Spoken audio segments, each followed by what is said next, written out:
Have you ever wondered why some people just don't look you in the eye when you're talking to them? It's one of those things we see all the time, and we often get it wrong. So today, we're going to unpack what's really going on behind those averted gazes. I mean, picture this. You're right in the middle of a great conversation, you're making a really important point, and you realize the person you're talking to is looking, well, anywhere but at you. The floor, the ceiling, out the window. What's your gut reaction? Yeah, it feels awkward, right? Maybe even a little rude. And it's so easy for our brains to jump to all sorts of conclusions about what that means. But what if those first assumptions are missing the picture entirely? And that feeling, that awkwardness, it leads us straight to the core of the problem. This huge gap between what we think is happening and what's actually going on in that person's mind. Our minds tend to go to some pretty negative places, don't they? We see someone looking away and we think, oh, they're bored, or they're lying, or even they don't respect me. But the hidden reality, it's often the complete opposite. They might be thinking really hard, or feeling totally overwhelmed, or, and this is a big one, they might actually be trying to show you respect.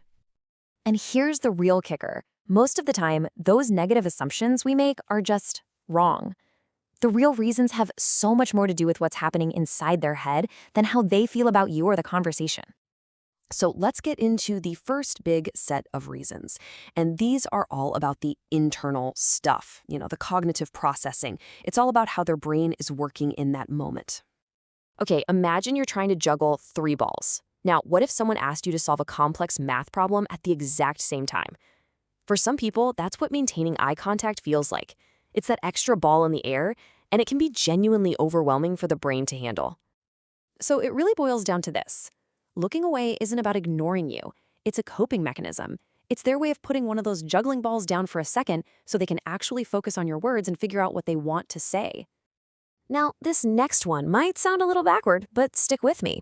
For a lot of people, especially deep thinkers, looking away is how they tune in, not tune out. They're literally removing the visual data of your face so they can better process the audio data of your words.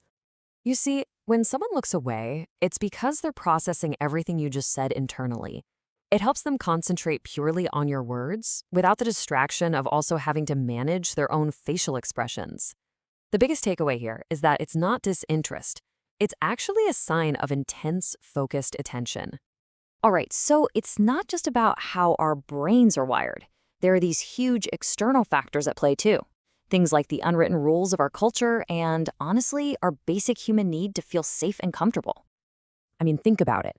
What's considered polite in one part of the world might be seen as incredibly disrespectful in another.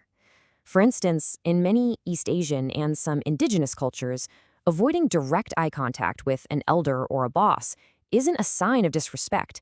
It's the ultimate sign of respect and deference. And for some people, it doesn't even matter what their culture is. A long, steady gaze doesn't feel like a connection. It feels like a challenge, like they're under a microscope, almost like a low-key confrontation. The internal logic is actually pretty straightforward. Step 1, holding eye contact starts to feel like a lot of pressure, maybe even a challenge. Step 2, looking away immediately de-escalates that feeling and makes it feel safer and more comfortable to continue the conversation. So when you put all of this together, it points to a much bigger, more important idea. We really need to rethink our super narrow definition of what confidence and engagement are supposed to look like. We all know the classic image of confidence, right? That firm handshake, the strong voice, the unwavering direct eye contact. And look, for some people, that's absolutely what it is. But confidence can also look like this. Someone who is incredibly articulate and thoughtful and completely tuned into what you're saying, who just happens to look to the side when they're gathering their thoughts or really considering your words.